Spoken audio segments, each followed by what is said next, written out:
no place I'd rather be than here with you.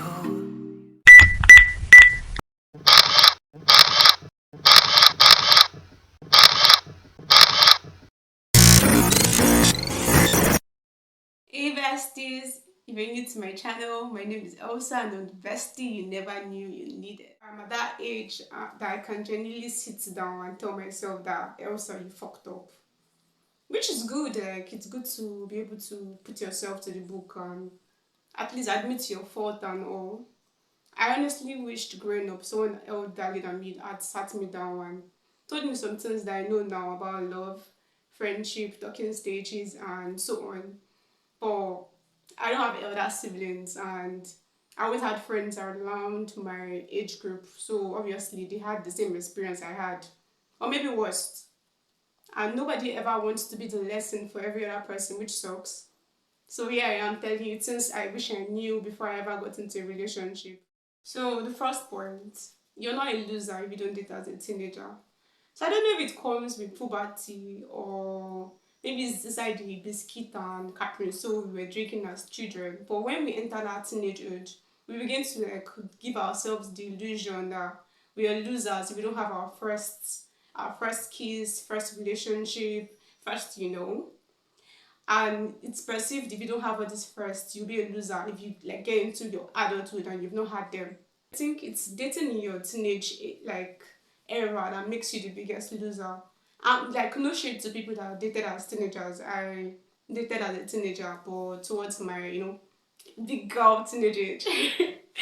But I feel like dating in your teenage era like puts you in a bad space because you are more prone to the vices that comes with relationship. Pregnancy, that's teenage pregnancy, which we don't hope anybody has. Imagine being pregnant at 13. People do, but if you can avoid it, just keep yourself. Yeah, that's the word. Keep yourself. You get teenage pregnancies, STDs, heartbreaks that lead into, you know, adult trauma. Those of you that can relate, can relate, I can relate.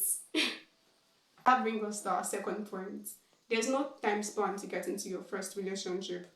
Forget they call you a prude whenever that person is dating and you're looking the other way, but date when every part of you is ready and mature enough to undo what comes with the relationship.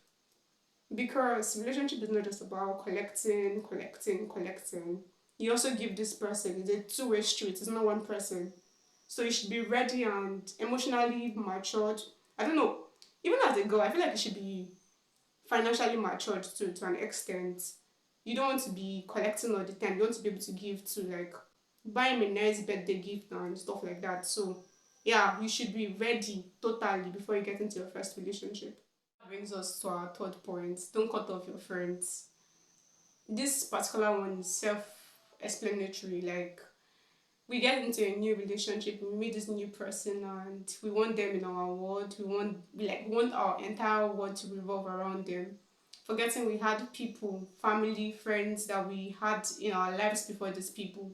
We want to cut every other person and give them every single attention we can give. But I don't advise you do this because I don't pray anybody's relationship ends, but this thing happens. Your first boyfriend sometimes is not your last, sometimes he is your last. Your first girlfriend sometimes is your last, sometimes she isn't. And when this person ends not being your last, you need people in your life to pull you through. You need friends to help you go through this hard time. And if you already cut off these friends, it'll be very hard to like move along this particular era in your life. So don't cut out your friends. Bring us to our last and very important point.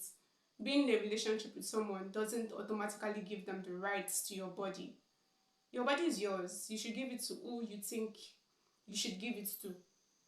Because I'm dating this guy or I'm dating this girl doesn't mean I owe them sex or touching my body or whatever, yeah? If you cannot determine how many people you're going to be in a relationship with like along the way. Imagine dating 15 people and having sex with 15 people. Yeah, that would suck.